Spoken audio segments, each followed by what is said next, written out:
Episode 2. So, as the wheel unwinds, returning in its reverse action as we release and let go,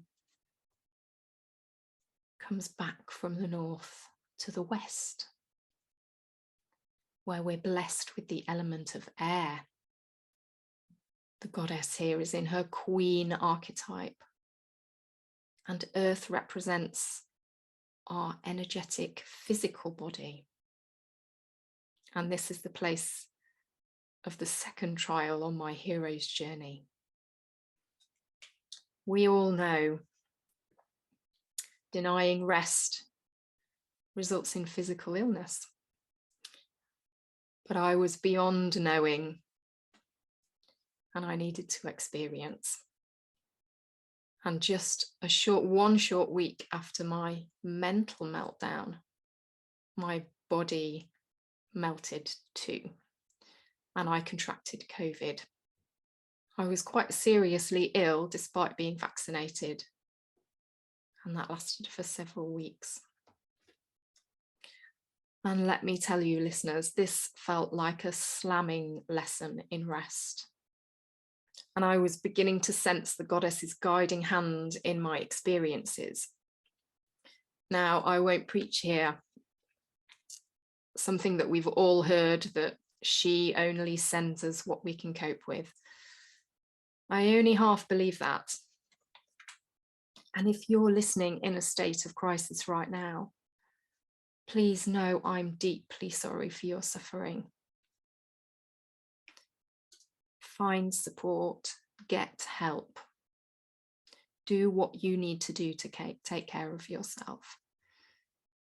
Because this destructive, transforming energy, whilst sometimes necessary, is utterly exhausting, depleting, and it feels relentless.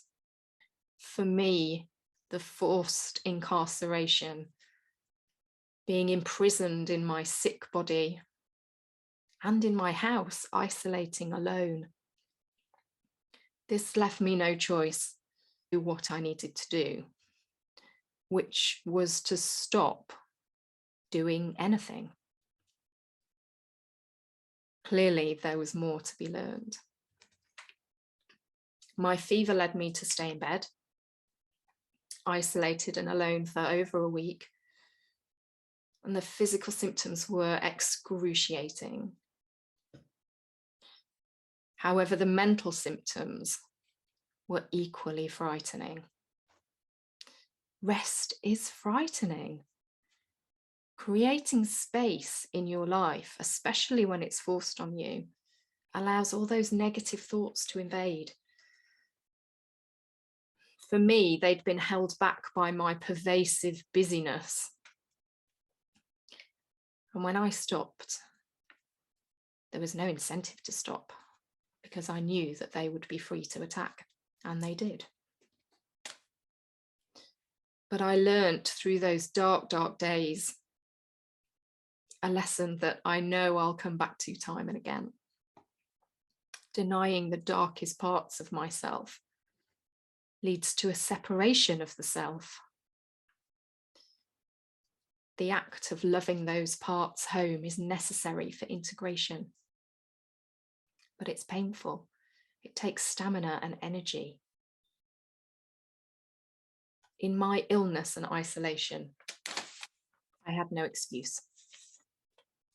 Nowhere else to be, but to rest with the sick and damaged, neglected and unacknowledged parts of myself that needed healing. I was physically ill for a month.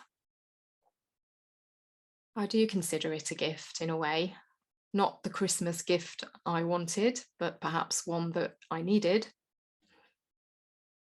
I made a promise to my body and myself that I would never deny it physical and mental rest again.